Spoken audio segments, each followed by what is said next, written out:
नमस्कार दोस्तों, the daily broadcast में आप सभी का स्वागत है। आज डेट है 23 मई और आज की इस वीडियो में हम करने वाले हैं द हिंदू न्यूज़पेपर के न्यूज़ सेक्शन का डिटेल एनालिसिस। देखिए, संडेज को न्यूज़पेपर में एडिटोरियल नहीं होता है, इसलिए हम न्यूज़ सेक्शन का एनालिसिस करते हैं। तो चलिए स्टार्ट करते हैं इस न्यूज़ को। हमारे देश में कोरोना का क्या हालत हो रही है उसको देख के। अभी जो हमारा पॉजिटिविटी रेट है वो गिर के 14.2% आ चुका है।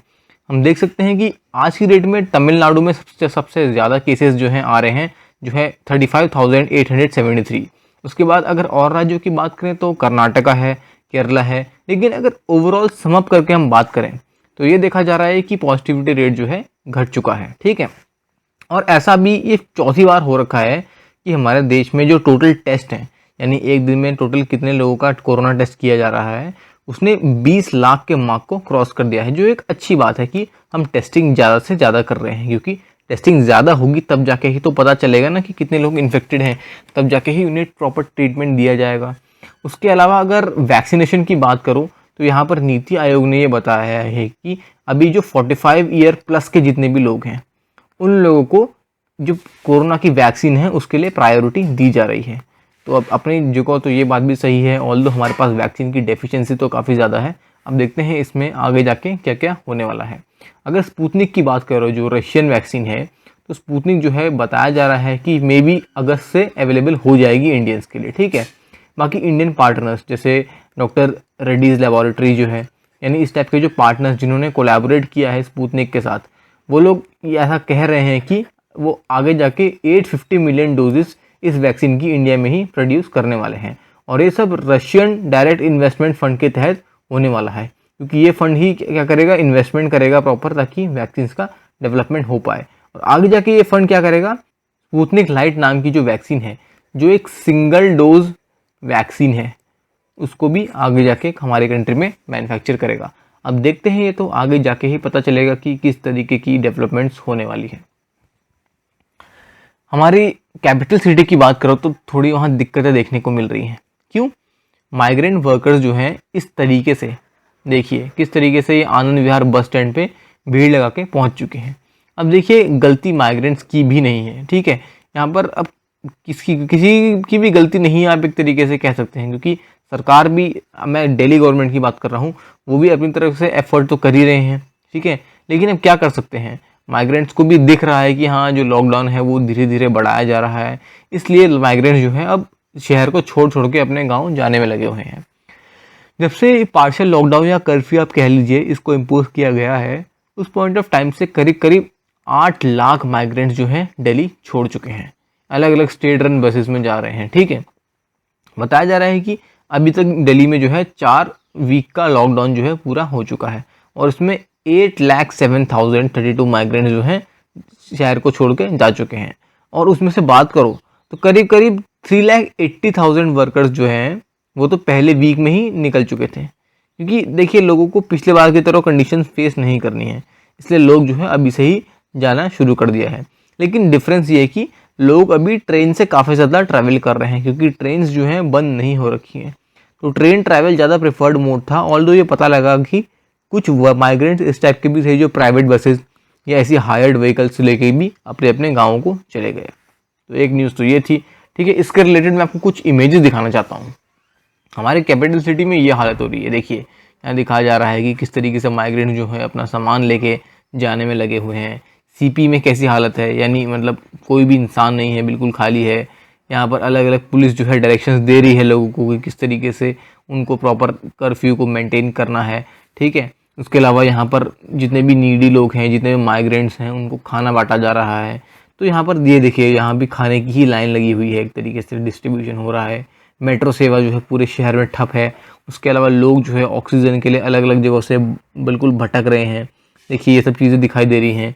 यहाँ पर देखिए कुछ लोग ऐसे दिख रहे हैं जो सड़कों में सोए हुए हैं, जबकि ऐसा बारिश का अभी सीज़न है। तो दिक्कतें तो काफ़ी ज़्यादा हैं पूरे शहर में, ये चीज़ तो हमें माननी ही पड़ेगी। लेकिन हम देखते हैं कि कब तक ये चीज़ें चलती हैं आगे जाके। अगर म्यूकोरमाइकोसिस यानी ब्लैक फंगस की अगर हम बात करें, तो गुजरात आज की डेट में ब्लैक फंगस का एक इमर्जिंग हॉटस्पॉट बन चुका है, क्योंकि अभी तक गुजरात में 2,281 केसेस आ चुके हैं ब्लैक फंगस के। ठीक है, जैसे यहाँ लिखा हुआ है, म्यूकोरमाइकोसिस को ब्लैक फंगस भी नॉर्मली कहा जा रहा है। गुजरात राज्य के अंदर ही 250 लोगों की मौत हो चुकी है सिर्फ और सिर्फ ब्लैक फंगस की वजह से। और देखा जाए तो highest number of cases Ahmedabad, Ahmedabad, Surat और राजकोट नाम के शहरों में आ रहे हैं। तो देखिए, अब कोरोना के साथ साथ जैसे मैंने आपके प्रीवियस एडिटोरियल्स में भी डिस्कस किया था कि ब्लैक फंगस और अब तो वाइट फंगस भी आ चुका है। ये सब क्या कर रहे हैं ना, एडमिनिस्ट्रेशन पे बहुत प्रेशर बना रहे हैं, क्योंकि कोविड से डील करना ही बहुत मुश्किल हो रहा है, ऊपर से ये डिजीज़ और आ जा रहे हैं। तो दिक्कतें तो काफ़ी ज़्यादा हैं और इनफैक्ट राजस्थान ने तो इसको एज एन एपिडेमिक भी घोषित कर दिया है। ये तो मैंने आपको खैर दिखाई दी है इमेजेस। ये वाली इमेजेस आ रही है जो हमारे इंडियन नेवी और कोस्ट गार्ड रेस्क्यू ऑपरेशंस कर रहे हैं मुंबई कोस्ट में। P305 जो एक शिप था जो मतलब मुंबई कोस्ट पे ऑयल ड्रिलिंग वगैरह कर रहा था, तो उसमें देखा गया है कि अभी तक जो क्रू थे उनकी टोटल डेथ टॉल 66 पे पहुंच चुका है। ठीक है, ये सारी की सारी जो बॉडीज जो है ये इंडियन नेवी और इंडियन कोस्ट गार्ड दोनों असिस्ट करके निकाल रही हैं ओशियंस में से। ठीक है, ओशियंस जो बोल रहा हूँ, एक ही तो ओशन है। ठीक है, और उसके बाद यहाँ पर बताया जा रहा है कि किस तरीके से आगे जाके एक साइक्लोनिक स्टॉर्म यास, ध्यान रखिए ये एक दूसरा साइक्लोन है, ये मैं तौकते की बात नहीं कर रहा हूँ, वो तो अभी खैर आ ही रखा है, लेकिन साइक्लोनिक स्टॉर्म यास भी आने वाला है, ऐसा आईएमडी कह रही है। और ये कह रहे हैं कि ये स्टॉर्म उड़ीसा और वेस्ट बंगाल के कोस्ट में मई 24 के आसपास पहुंच जाएगा। तो अब देखिए, दिक्कतें जो है ना, उनका एक तरीके से पहाड़ टूट पड़ा है, बिल्कुल एक के बाद एक इस टाइप की दिक्कतें आने में लगी हुई हैं। उसके अलावा यहाँ पर बताया गया है कि किस तरीके से स्पेशलाइज्ड डाइविंग टीम और बिल्कुल ऑन बोर्ड सर्वे वेसल जैसे INS मकर और INS तरासा, INS का मतलब इंडियन नेवल शिप होता है। ठीक है, तो ये सोनार के साथ डिप्लॉयड है। ठीक है, साउंड नेविगेशन एंड रेंजिंग, जो डिटेक्ट कर पाता है सी के नीचे क्या क्या चीज़ें हैं, तो उनके साथ इनको डिप्लॉय किया गया है ताकि और लोग जितने भी बॉडीज़ हैं उनको भी रेस्क्यू किया जा सके। अगर हम P305 के क्रू मेंबर्स की बात करें तो अभी तक 186 क्रू मेंबर्स जो है उनको रेस्क्यू किया जा चुका है। 49 बॉडीज़ जो हैं वो रिकवर की जा चुकी हैं, क्योंकि ये शिप जो है मुंबई कोस्ट में डूब चुका था तौकते तूफान के तहत। ठीक है, अब क्योंकि साइक्लोन यास भी आ रहा है, क्या इससे पहले मुझे आपसे पूछना चाहता हूँ कि ये साइक्लोन तौकते है, इसका नाम जो है किस कंट्री ने प्रपोज किया है, या मुझे कमेंट सेक्शन में लिख के बताइए, क्योंकि मैं आपको एक चीज़ कंफर्म कर देता हूँ कि साइक्लोन्स इन सब चीज़ों से रिलेटेड जो है ना, exams previous year UPSC questions में देखा जा चुका है। चाहे मैं CDS CAPF की बात करूँ, वहाँ भी क्वेश्चंस देखे जा चुके हैं कि इस टाइप के जो स्टॉर्म्स हैं, जैसे लास्ट टाइम आया था कि निसर्ग नाम कौन सी कंट्री ने दिया हुआ है। ठीक है, तो इस टाइप के ना चीज़ें, और अम्फान का भी आया हुआ था, मुझे अच्छे से याद है, ये जो क्वेश्चन सही एग्जाम में प्रीवियसली आ चुके हैं। तो वैसे ही मैं आपसे पूछना चाहता हूँ कि ये तौकते नाम जो है किस कंट्री ने प्रपोज किया है, इसका नाम अब लिख के कमेंट सेक्शन में मुझे बताइए। अब क्योंकि प्रिपेयर्डनेस हमें करनी है, Indian navy, Indian coast guard को प्रिपेयर्ड रहना है। ठीक है, तो डिज़ास्टर मैनेजमेंट टीम्स को भी प्रिपेयर्ड रहना है। तो अभी उड़ीसा और वेस्ट बंगाल के कोस्ट पे सारी की सारी टीम्स जो हैं बिल्कुल तैयार कर दी गई हैं, ताकि जैसे ये स्टॉर्म आएगा वो तुरंत रिलीफ और रेस्क्यू ऑपरेशन कर चुके हैं। नेवल एयरक्राफ्ट की टीम्स जैसे नेवल एयर स्टेशन INS देगा विशाखापट्टनम और INS रजाली जो चेन्नई पे सिचुएटेड है, वहाँ पर एरियल सर्वे टीम्स और नेवल एयरक्राफ्ट डिप्लॉय कर दिए हैं, ताकि इस असिस्टेंस जो है आगे जाके प्रॉपर्ली की जा सके।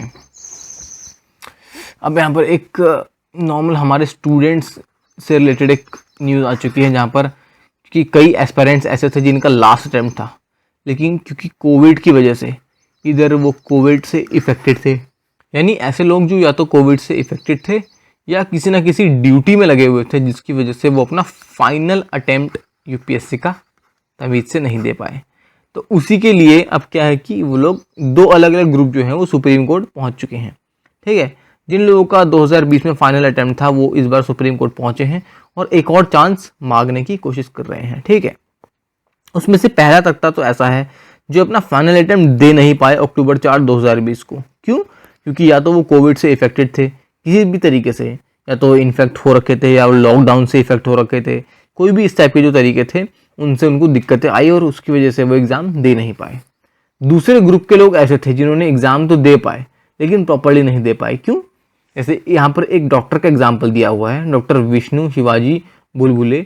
तो वो एक पुणे बेस्ड डॉक्टर हैं। ठीक है, तो उन्होंने कहा कि वो अपना सिविल सर्विसेज का एग्ज़ाम प्रॉपर्ली दे नहीं पाए क्योंकि वो कोरोना पैंडेमिक में डिप्लॉयड थे और वो अपनी ड्यूटी से भाग नहीं सकते थे। ठीक है, तो क्योंकि वो एक कोरोना वॉरियर का काम कर रहे हैं तो सिंपल सी बात है वो प्रॉपर्ली प्रिपरेशन नहीं कर पाए क्योंकि वो अपना टाइम जो है पेशेंट्स को डेडिकेट कर रहे थे हॉस्पिटल्स में। ठीक है, तो उस पॉइंट ऑफ टाइम में अब वो भी कह रहे हैं कि उनको भी एक फाइनल अटेम्प्ट मिलना चाहिए क्योंकि वो भी पैंडेमिक से सीवियरली इफेक्टेड थे। अब देखते हैं कोर्ट इस पर क्या कहता है। ऑल दो पिछले बार तो खैर यूपीएससी और सरकार ने मना कर दिया था इस टाइप से कोई भी अटेम्प्ट देने के लिए। अब देखते हैं इस बार क्या चीज़ होती है। साइक्लोन यास की मैंने बात करी तो वही बात दोबारा मैं आपसे करता हूँ कि साइक्लोन यास जो है वो बहुत सीवियर हो सकता है, ये ऐसा आईएमडी कह रही है और ये ओडिशा और वेस्ट बंगाल को सबसे पहले इफेक्ट करने वाला है। ध्यान रखिए, इसमें क्वेश्चंस पता है किस टाइप के आते हैं। जनरली मैंने जैसे आपको बताया कि साइक्लोन यास किस कंट्री ने दिया था ये तो आ जाता है। एक दो बार क्वेश्चन ऐसा भी आया हुआ है कि ये साइक्लोन जो है, जैसे फॉर एग्जांपल अगर आ गया कि साइक्लोन अम्फान जो है वो कौन सी ओशन में आया था, क्या वो बे ऑफ बंगाल में आया था या वो अरेबियन सी में आया हुआ था, यानी इस टाइप के क्वेश्चंस भी आ जाते हैं। अब जैसे साइक्लोन तौकते तो जो है वो अरेबियन सी को क्रॉस करता हुआ गया है, लेकिन साइक्लोन यास जो है वो बे ऑफ बंगाल को क्रॉस करता हुआ जा रहा है, तो ये चीज़ भी आपको पता होनी चाहिए। तो ये ओडिशा और वेस्ट बंगाल को मई 26 के आसपास क्रॉस करने वाला है और 24 मई को इंटेंसिफाई होने की बातचीत इसमें कही गई है। अब इंटेंसिफाई होगा तो दिक्कतें तो पैदा कर सकता है, इसलिए इसके लिए प्रिपेयर्डनेस हमारी जो अलग अलग स्टेट गवर्नमेंट्स हैं वो कर रही हैं। ये भी एक एग्ज़ाम रिलेटेड आपके लिए क्वेश्चन हो सकता है क्योंकि जो साहब जिनकी अभी डेथ हुई है, यानी आप इसको ओबिचुअरी कह लीजिए, तो उन्होंने पद्म भूषण जीता था 1990 में। ठीक है, MS नरसिम्हन ये एक इंडियन साइंस के फील्ड में एक फिगर हैं। क्या ये एक रिनोन मैथमेटिशियन इनको कहा जाता है क्योंकि इन्होंने फंडामेंटल कॉन्ट्रीब्यूशंस करी हैं Arabic geometry, differential geometry, representation theory और पार्शियल डिफरेंशियल इक्वेशंस। ऑल्दो ये आपके लिए याद करना इंपॉर्टेंट नहीं है, बस मैं आपको एक आइडिया देना चाह रहा हूँ कि ये एक रिनोन्ड मैथमेटिशियन है जिनकी अभी डेथ हो चुकी है। तो आपको ये चीज़ पता होनी चाहिए कि किस फेमस इंसान की ओबिचुरी हुई है और वो किस फील्ड से रिलेटेड थे। ये सब चीज़ें एग्जाम में जनरली आ जाती हैं। अब क्या है कि सरकार ने सोशल मीडिया कंपनीज को इमीडिएटली रिमूव करने के लिए क्या चीज़ जो ये मेंशन कर रहे हैं किसको, B1617 को। B1617 को एक तरीके से इंडियन वेरिएंट बता रहे हैं। जैसे आपको याद है स्टार्टिंग में जब कोरोना वायरस आया था तो former US president Donald Trump ने इसको चाइनीज़ वायरस के नाम से एट्रीब्यूट किया था। अब क्या हो रहा है कि सोशल मीडिया पे जो नया स्ट्रेन है B1617, इस स्ट्रेन को इंडियन स्ट्रेन के नाम से एम्फसाइज किया जा रहा है। ऑल्दो WHO साफ साफ कहता है कि किसी भी कंट्री के नाम से रिलेटेड कोई भी कोरोना वायरस का टर्म नहीं दिया जाएगा। ये चीज़ WHO ने साफ साफ बताई गई है, लेकिन फिर भी सोशल मीडिया प्लेटफॉर्म्स, और इनफैक्ट सोशल मीडिया प्लेटफॉर्म्स ही नहीं, ये चीज़ मैं देखिए थोड़ा सा आर्टिकल से हटके बता रहा हूँ। इस टाइप के क्राइसिस में ना एक हमारी खुद की ड्यूटीज़ होती हैं आपस में सिटीजन्स की, कि हम साथ में कोऑपरेट करें और अपने देश को जो है इस पैंडेमिक से फाइट करने में हेल्प करें। लेकिन फिर भी कुछ लोग ऐसे हैं जो सोशल मीडिया, ट्विटर, फेसबुक, इन सब पे इस स्ट्रेन को इंडियन स्ट्रेन के नाम से आगे फॉरवर्ड कर रहे हैं या इस टाइप की न्यूज़ जो है आगे फैला रहे हैं। क्या आप मुझे बताइए ये चीज़ सही है? मतलब अपनी कंट्री को इंटरनेशनल लेवल पे इस तरीके से दिखाना, क्या ये चीज़ सही है? क्योंकि दूसरी कंट्रीज़ को तो जैसे अब मान लीजिए चाइनीज़ वायरस के नाम से एट्रीब्यूट किया जा रहा था, तो सिंपल सी बात है इंडिया में भी हम कई लोग इसको चाइनीज़ वायरस के नाम से एट्रीब्यूट करने लगे।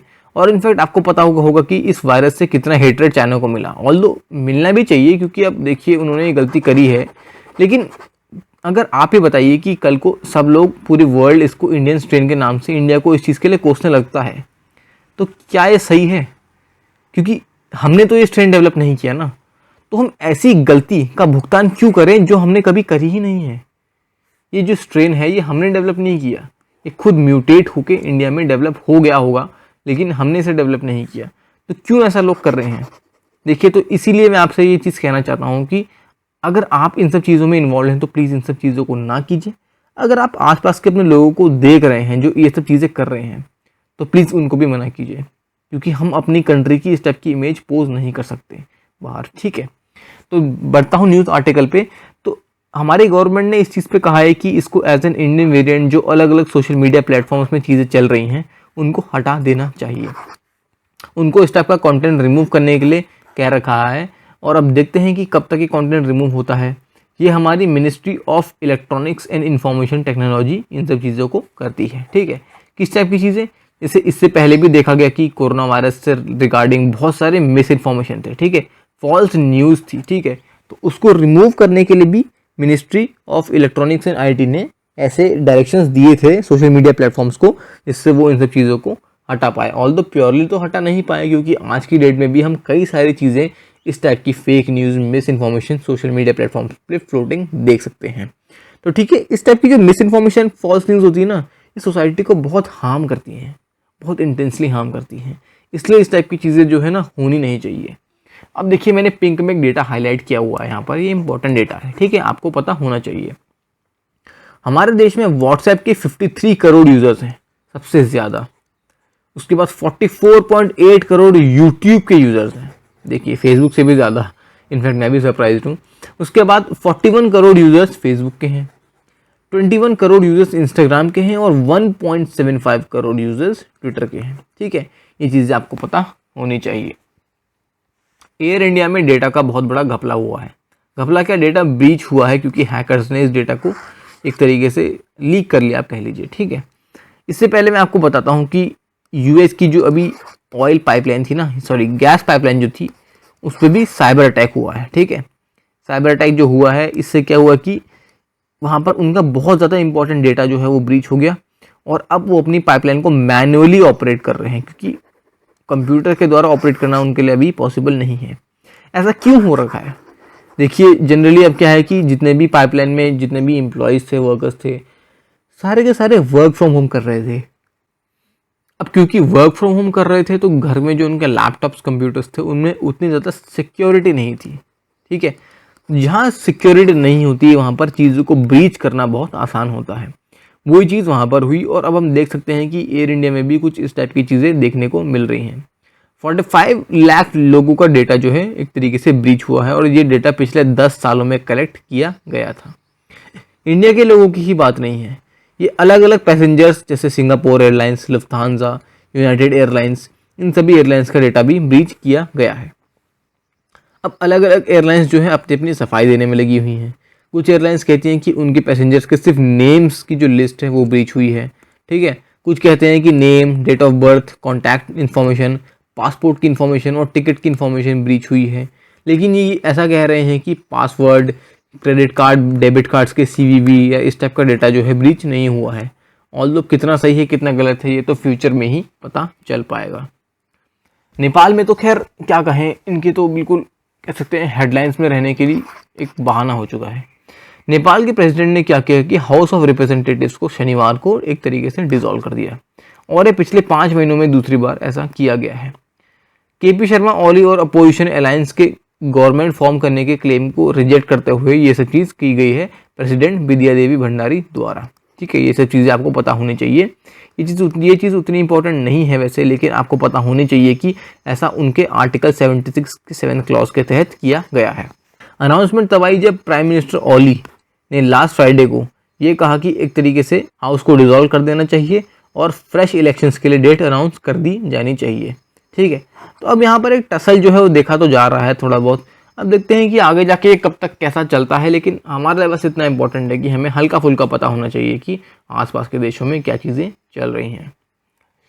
म्यांमार मिलिट्री को अब देखिए यहाँ पर हो क्या रहा है कि म्यांमार के जनरल मिन ऑन्ग लियांग, उन्होंने क्या चीज़ कही है, उन्होंने कही है कि वो ऑन्ग सांग सूकी की जो पार्टी है NLD, उसको डिसॉल्व कर देंगे। किस चीज़ के तहत? एलेज वोटर फ्रॉड इलेक्शंस में जो किया गया है उनके द्वारा। ऑल्दो ऐसा किया नहीं गया था, लेकिन ये तो ऐसा ही कह रहे हैं, ठीक है। अब ऐसा कह रहे हैं कि इलेक्शन कमीशन ने जो पॉलिटिकल पार्टीज के साथ फ्राइडे को मीटिंग करी, उसमें NLD के रिप्रेजेंटेटिव्स ने उस मीटिंग को बॉयकॉट किया। अब क्योंकि वो मीटिंग बॉयकॉट उन्होंने करी, इसलिए उनको डिसॉल्व किया जा रहा है, या ऐसा क्या रीज़न है ये तो हमको नहीं पता, लेकिन डिसॉल्व कर रहे हैं, ये चीज़ हमको पता लग चुकी है, ठीक है। उसके बाद मिलिट्री जनता ने ऐसा क्या किया, उन्होंने क्या किया कि अपने जनरल्स के लिए रिटायरमेंट एज को बढ़ा दिया, ठीक है। जनरल्स के लिए रिटायरमेंट एज को बढ़ाने से क्या होगा कि जो उनके अभी जो आर्मी जनरल है मिन ऑन्ग लियांग, वो 65 की एज तक इस अपने ऑफिस को सर्व करते रहेंगे। यानी 65 साल की उम्र तक राज करते रहो, ये वाली बात हो गई है। इकोनॉमी उनकी पैरालाइज हो चुकी है कंप्लीटली, क्योंकि लोग ऑफिस तो जा नहीं रहे, लोग तो सड़कों पे प्रोटेस्ट कर रहे हैं, और उन्होंने करना भी चाहिए क्योंकि ये उनका अधिकार होगा। ठीक है, उसके अलावा मैं आपको और चीज़ बताऊं कि करीब करीब 800 लोग ऐसे हैं जो मिलिट्री प्रोटेस्ट में, उन सब चीज़ों के मिलिट्री क्रैकडाउन्स में मारे जा चुके हैं। तो दिक्कतें तो काफ़ी देखने को मिल रही हैं। आंग सान सू की पे बहुत सारे क्रिमिनल चार्जेस लगाए गए हैं, और ये चार्जेस क्या हैं? चार्जेस ये हैं कि उन्होंने कोविड के रिस्ट्रिक्शंस को फ्लाउट किया अपने कैंपेनिंग में। उनके पास कुछ अनलाइसेंस वॉकी टॉकीज भी पाए गए थे, और सबसे बड़ा चार्ज क्या है कि उन्होंने वहाँ के कॉलोनियल एरा के ऑफिशियल सीक्रेट एक्ट को ब्रीच किया। अब देखते हैं इसमें आगे जाके क्या क्या और डेवलपमेंट्स होती हैं, इस पर भी हम नज़र क्लियरली रखेंगे। तो आज हमने डिस्कस करे important news articles. I hope आपको ये एडिटोरियल पसंद आया। अगर पसंद आया तो डेफिनेटली वीडियो को लाइक करके अपने फ्रेंड्स के साथ शेयर ज़रूर कीजिए, क्योंकि नॉलेज शेयर करने से ये एनहांस होती है। चैनल को सब्सक्राइब नहीं किया तो चैनल को सब्सक्राइब करके बेल आइकन को ज़रूर प्रेस कर दीजिए, ताकि आपको सारी की सारी वीडियो अपडेट्स और न्यूज़ अपडेट्स विद टाइम मिल जाएँ। तो आज की वीडियो के लिए इतना ही, धन्यवाद।